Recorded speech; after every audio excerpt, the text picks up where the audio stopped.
protein is the worst thing for my sports. There are lines that I just simply won't cross. First thing they do is they point at your diet and they say, that's why it changed my world. You're never sick. You recover really quickly. It was a big eye-opener. I started winning international races just by cutting out the animal products. You're already leaps ahead of the competition. The only thing that they'll ever regret is not doing it sooner. Hello, I'm here today with Christine Vardaros, an international professional cyclist. Hi Christine, thank you for being here. I know that obviously you're a professional cyclist, but how long have you been, has this been your profession and your life, basically? I've been riding a bike for about 20 years, and I've been professional the last 17 years, and also vegan for the last 17 years, which is not a coincidence at all. So what's the link? Well, as soon as I upgraded to the professional ranks, I remember doing my first race, and I just got killed. I got my butt wiped by everybody. I was so bad that the other girls were even asking me, like, are you okay? And I thought, this is not normal. I've been winning all my amateur races, and something's wrong. So I went back to the drawing board. I said, I have two choices. I could either throw the bike away, but yeah, it's like probably about an 8,000 euro bike. So I didn't throw the bike away. I said, okay, instead I'm going to figure out what's wrong. Went back and did a lot of research. Everything pointed to plant-based diet. I was already vegetarian for 10 years before that. And when I made the change from being vegetarian to vegan, it changed my world. It completely changed my world. And instantly, from like going from the back of the peloton, literally, I started winning international races. I was as high ranked as 6th in the world. I even represented America, my country, for over 30 combined World Cups, World Championships. The only thing I changed was my diet. That's incredible. Yeah. So would you say that your motivation for going vegan was more health and your performance? But then what motivated you originally to become vegetarian? It's an interesting question, actually. Becoming vegan was purely selfish. I did it just for me. I didn't even know about the animals at the time. Now I feel absolutely awful that I didn't know about the animals sooner. Becoming vegetarian was simply on a whim. I was sitting at a restaurant with a girlfriend of mine, New York City, and we had meatballs and spaghetti. And she turns to me and she says, hey, let's become vegetarian. If we were vegetarian, we could like feed the world 4 times over and save the earth. Wow. I said, wow, that sounds amazing. I really want to do that. That sounds great. Let's do it. And then there was like quiet in the room for a minute. And I look up at her and I see the same look on her face that was on mine. And I said, but what is a vegetarian? This was 1990 back in Manhattan, and that didn't exist. Yeah. And then she kind of explained what she thought vegetarianism was. And then we both looked down at our pasta plates with like our long faces, and we like pulled out one meatball after the other until it was like they were all sitting on our napkin nicely in a row, and we just like ate our pasta in silence. And that's how I became a vegetarian. That's a great story. It's very unusual, but amazing, yeah. So then you, much later, you become a vegan, and your performance and your overall health and fitness shot up, as you just said. Has it been a bit of a journey of discovery for you then, what works for you and what doesn't? Yeah, it really has been. In the beginning, I had no idea. I wasn't even sure of this plant-based diet. I only read about it. It was just theory for me. I didn't really know of any role models. This was 17 years ago. You didn't know anything.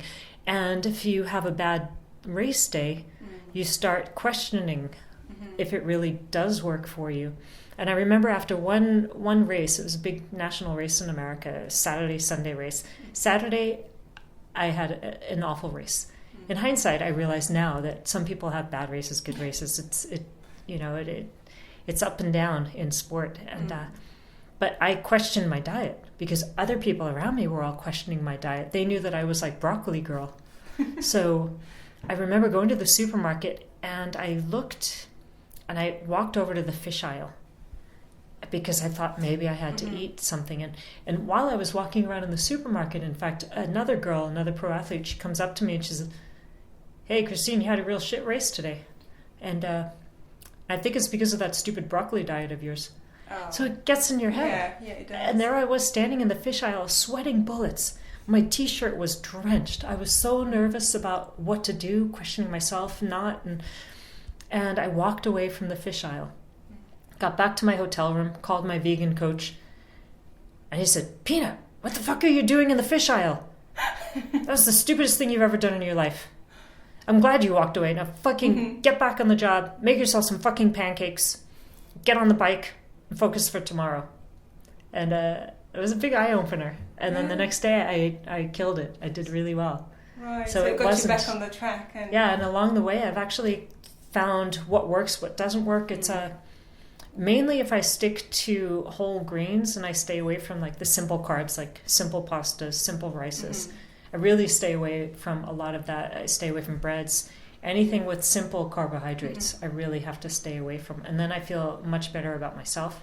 I feel like I can recover easier because I think animal protein is the worst thing for my sports.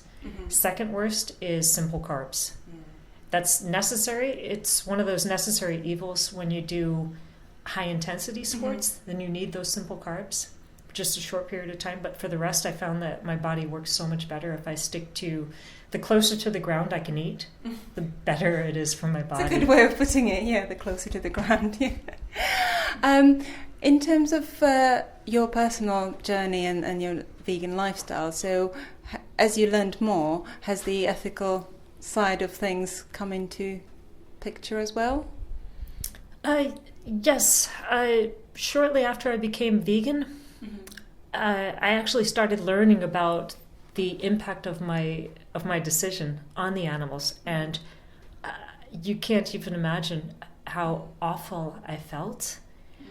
In America, where I grew up, you never put two and two together. You see just like a packet, you see a nice plate. I never cooked meat because I didn't cook really back then.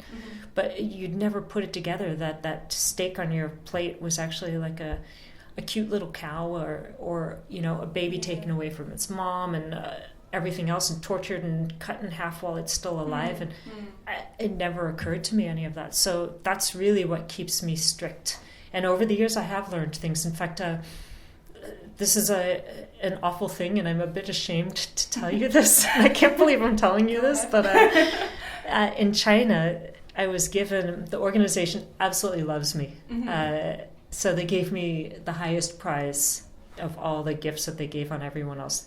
They gave me the most gorgeous pearl necklace.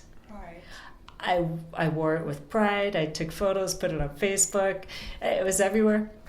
And then a couple of people said, well, you should sell it right away.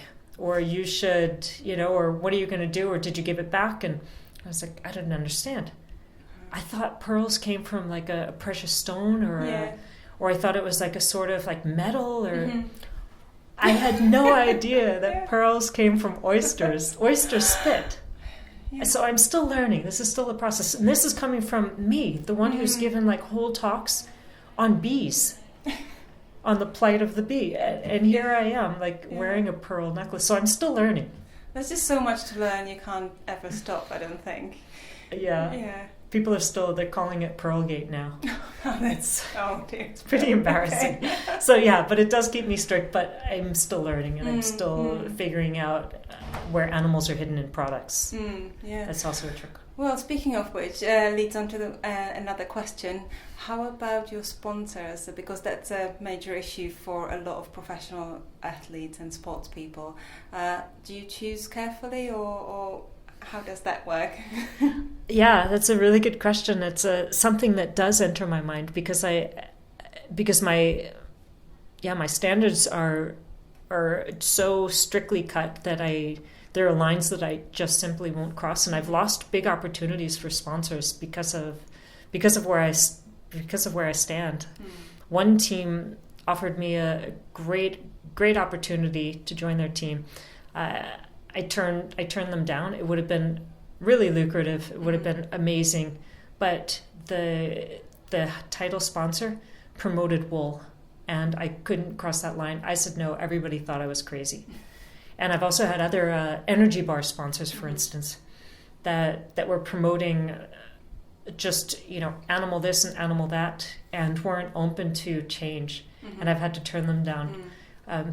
Actually, I'm really happy about my energy bar sponsor now. It's Hammer Nutrition, and they not only use no refined sugars, so literally you can have a gel and you don't have to brush your teeth after, you're not going to get tooth decay, but they're really open to the idea of vegan athletes. In fact, I'm working with them now to make a vegan recovery drink, and also coming out with new products that are completely vegan and labeled as such. And another sponsor of mine, HempAge. They're the biggest hemp clothing producers in the world out of Germany, and immediately when I partnered with them, and I've chosen all these companies myself, as soon as I partnered with them, they said, okay, what are some things we can do for vegans? Right.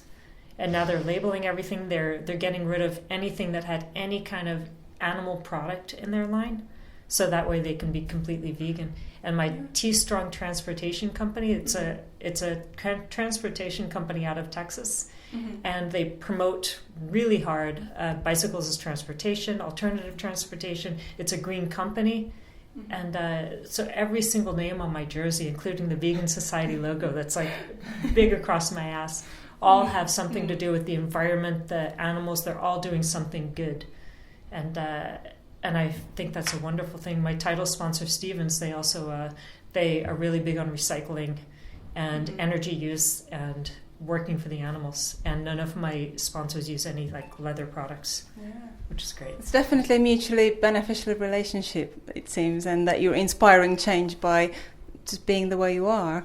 But I wanted to also ask you about, has the sort of professional cycling scene changed in how you're being seen as a vegan? Are you, because I can imagine that years and years ago you were probably seen as a bit of an strange the outsider, but now is it more accepted, and is veganism something that's becoming a bit more mainstream? Yeah, actually it is. In fact, vegetarianism for sure.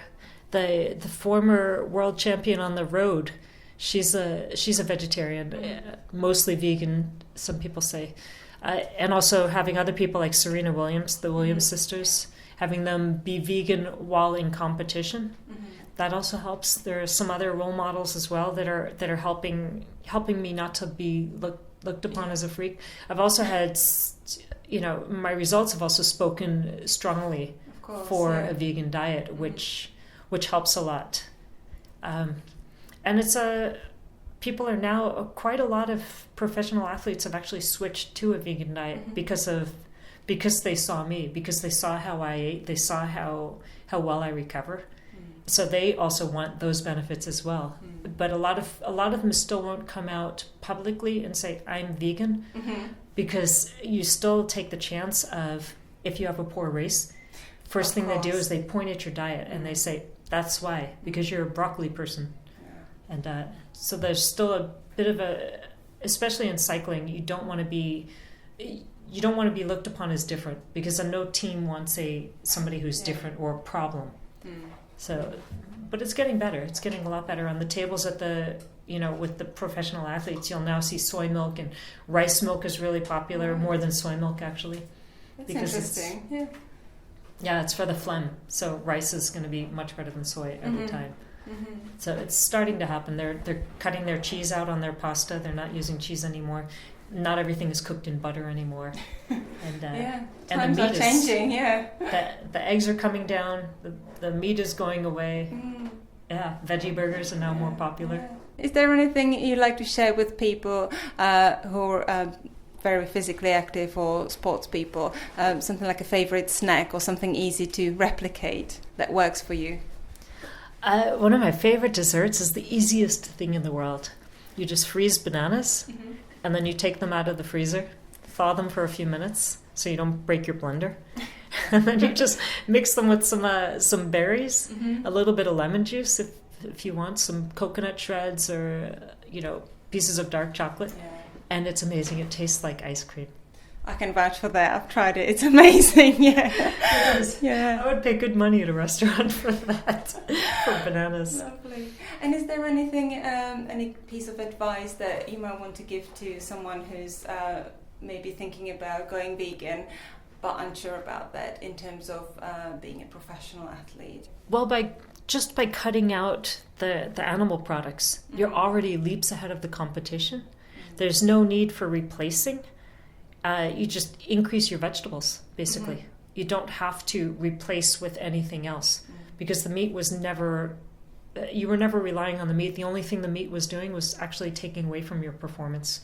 So by just taking it out, you already win. You're already a winner. You're already better than you were before. It's something that what I would recommend for people to do is just try it for 2 weeks, a month, and see how they feel. And what they'll feel is the same thing that I felt. You're never sick. You recover really quickly. I can do Women's Tour de France, and I have done Women's Tour de France, and you wake up the next day and you're like, great, what's on the schedule? And then the next day you wake up, great, and all your teammates hate you. And I think a lot of them are still worried about the protein thing. And that's unfortunate because you literally have to be starving to death and in a third world country in order to be protein deficient. In fact, every single one of us, even me, and I try my hardest to keep my protein down as low as possible for performance enhancement. And I still get too much protein. I still have excess protein in my body. So it's the easiest thing to do, but it's developing a new habit, and we're all kind of creatures of our habit, creatures of our upbringing, our comfort foods, and that's hard to break. But I promise everybody who does switch to a vegan diet, the only thing that they'll ever regret is not doing it sooner. Excellent last words. Thank you so much, Christine, for talking to me. It's been lovely. Thank you.